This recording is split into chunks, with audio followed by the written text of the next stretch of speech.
Okay, so look like absolute shit. I've been reading all about this Tanacon situation, which I didn't realise was even a thing until I saw something about Shane Dawson, and I was like, oh, what's going on? The situation's kind of fucked, and I feel so bad for Tana and Shane Dawson and like all the creators, because I don't feel like it was initially their fault. Like, Tana, I think she had a great idea of what she wanted to do, and she wanted to give everyone this special thing and, you know, include everyone who didn't have that much money, which is a great thing to do, but I feel like she needed to do a bit more research on the team she was hiring and working with, and the company she was working with, to actually, like, make it a successful event. And I just watched her stream on Instagram saying how it was 15,000 people that came without tickets and they, like, rushed everything. Then that should have been planned for then. Like, I've held events before as well. That should have been planned for, you know, there should have been security there, and people should have constantly been funneled and given instructions. You've got to, I don't want to sound like criticising to people, but you got to treat people like babies sometimes and toddlers, because most of the time when you come to a venue, you don't know what the fuck's going on. So you have to look out and see what you can find and then go that way and stuff like that. Now, I'm not going to sit here and say all this shit, but I kind of want to do a conspiracy video, because there's just looking at the situation. I've watched Shane Dawson's video, I've watched Tana's, I've watched other people's. There's just some things that aren't quite adding up. Like in Shane Dawson's one that he did on Instagram, he starts talking about how it couldn't be VidCon because VidCon was, you know, messaged them saying, oh my god, let us help you, blah, blah, blah, blah, blah. And yet there was another video I was watching where creators that went to Tanacon or whatever the fuck it's called, they'd go there, have the wristband, then they'd go back to VidCon to do a panel or whatever, and they would cut off their VidCon, like, bracelet bands, and said that they're banned from VidCon. So Shane Dawson's there saying, like, oh yeah, they were really nice, blah, blah, blah, blah, blah. But then other people are saying, well, no, if you went to Tanacon, that was it. You were banned from VidCon. So it's like, were they really okay with it? And I can't help thinking, this company that went through everything, they were a new company, everyone was rather young, who was, all, you know, doing everything for it, which, you know, I believe if you're a hard worker, it doesn't matter about your age, you can do it, you know? It's about your dedication. But when you're younger, you tend to do more mistakes and you don't have as much experience. And I can't help but just, with that cross-information, get the feeling that maybe, just maybe, VidCon did have something to do with it. Because I feel like Tana also has a lot of insecurities about herself and her channel, because it doesn't matter how famous you get or how many people you get, you're always going to see flaws in you that other people can't. The videos you put out, you're not going to put every nitty gritty thing out there about your life, about your insecurities, you know, you're going to try and make it entertaining, light and bubbly.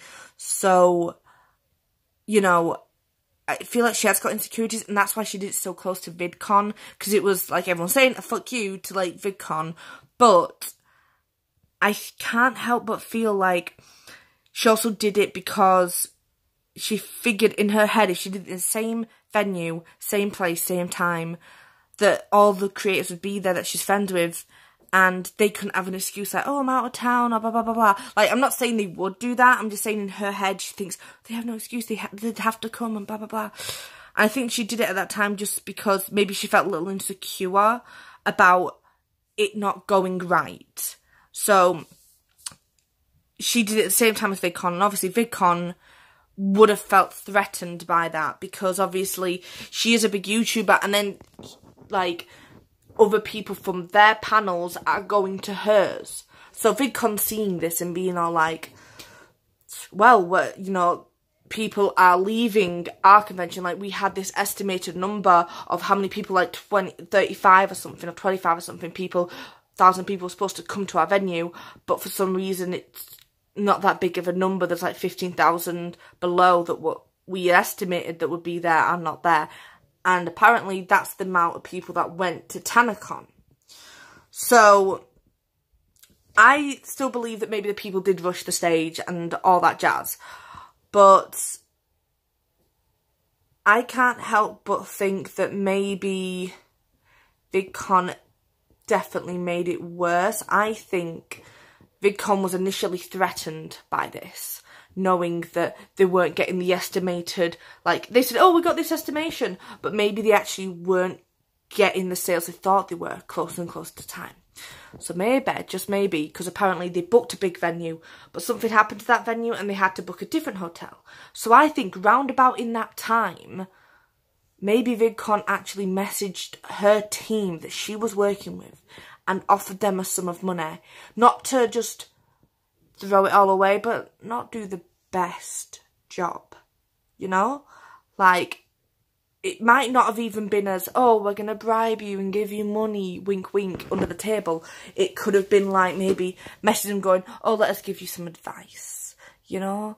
And stuff like that. Like, I feel like something happened in that time period because they were saying, oh, yeah, we're getting this many people coming. And then maybe they weren't seeing we're getting that. So when they had that big venue, they're like, holy shit, they've got enough to house the people that were supposed to come to ours. So then they had to change that venue to a different venue. Now, all this information could be wrong. I haven't done any, like, proper, thorough research. This is just literally, like, I saw this, I had to get it off my brain. You know what I mean? I had to get it off my brain. And people are getting yelled. But like, this isn't the best situation. But I had to get off my brain. So I think between that time that's when VidCon might have actually interfered, because I love Shane Dawson. Oh, what a babe. Like, he helped a fan out by, you know, paying for a better room for her and saying, hey, here's some money, get yourself some clothes, and, you know, trying to give her a better experience than what she was otherwise having. And,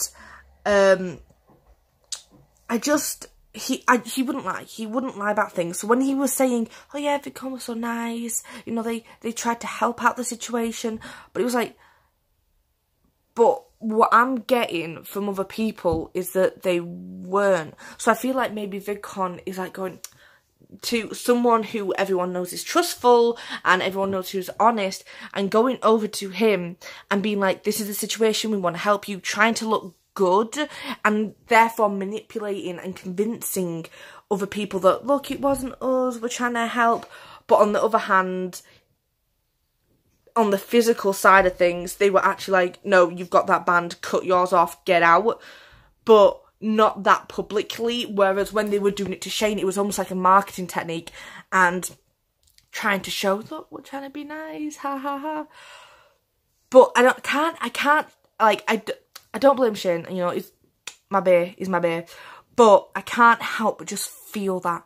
And my heart goes out to everyone there. Like, I don't have much money, but I love Shane. And if I knew about this, I would have been like, I'm selling everything I own and I'm getting my ass over there. You know what I mean? Like, because he doesn't go VidCon, he doesn't do a lot of events and stuff like that. So it's very enticing to see someone you wouldn't otherwise get a chance to. But I want to do some more research and do like a proper thing about it. But from what I'm seeing from the videos, like, something's off, something's fishy. I think in everyone's video they're all saying it's fishy. They were saying that everyone was rushing the stage, and some people are saying, oh no, they weren't. But when you look at the video, you can see there was a lot of pushing and hopping the fences. And I also think it's crazy the fact that they were doing so good at the beginning, checking everyone's bags and stuff like that. But then some people saying when they checked the tickets, they kind of just took a picture on their phone, or they just was like, yeah, sure.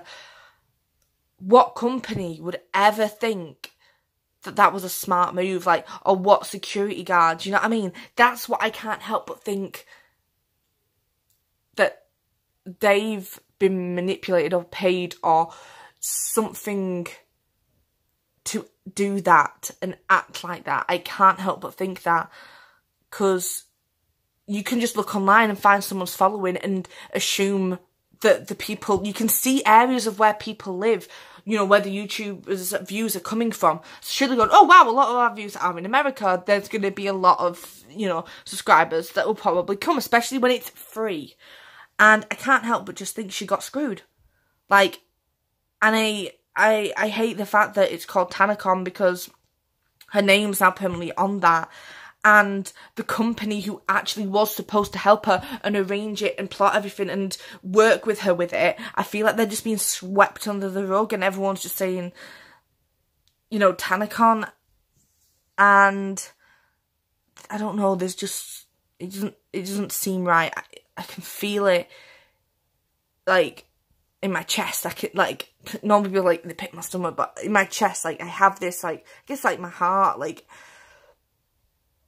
I feel like almost like the YouTubers are being, like, with ad revenue and with, like, oh, you can only do this content, and, you know, oh, your content isn't good for this age of people, and, you know, restricting videos.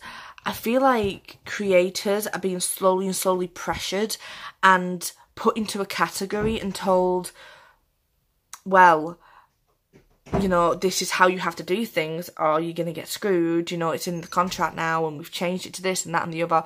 And I feel like VidCon is almost like a partnership with YouTube, and I don't know much about VidCon either, so it might as well be. This is why I need to do more research, but I need to get these thoughts out now. But it's like stemming from that, you know, and if there is someone who wants to create something like Tana did, something where it is more free and more controlled by the YouTubers, of course, you know, why wouldn't VidCon want to suppress that? Because the whole idea is control. Control over everyone on YouTube, everyone over social media. They've got sponsorships now by your favourite, like, YouTubers. So why is it so crazy to think that maybe they were doing that, and by reaching out to some YouTubers, manipulating them, saying, yeah, we want to help, you know, we're good, blah, blah. You know, because other people's accounts don't line up with that. And when two stories don't line up, like, with actions, then there's obviously a lie somewhere there. You know what I mean? Anyway, I just really need to get these thoughts out. I'm probably going to take my cat for a walk, because she's sitting by the window looking at me like, I need some fresh air. But I needed to, like, get this out, because it doesn't feel right with all the stories that are coming together. Like, I'm just recording this and then putting it straight onto YouTube, no editing involved, just straight putting it on. But I probably will do a proper, like, research and maybe a conspiracy theory video about it, because it doesn't add up. There's just too many things that don't line together. You know what I mean? It's too almost perfectly bad. You know what I mean? Like, it's too much of a perfect disaster. Like, anything that could have gone wrong, it did go wrong. Tana, you can see footage of her trying to go on stage and do her business and be like, make it entertaining. I think the main side that was lacking was the company. But why would the company be so bad? Surely they must have had some idea of what it takes to hold a venue or make a venue. And I can understand for some mistakes, but that is just too many and it's too dramatic. And I can't help but feel maybe they were influenced. And not just them, but other people have been influenced to make Comic-Con. Not Comic-Con. I think it's tea time.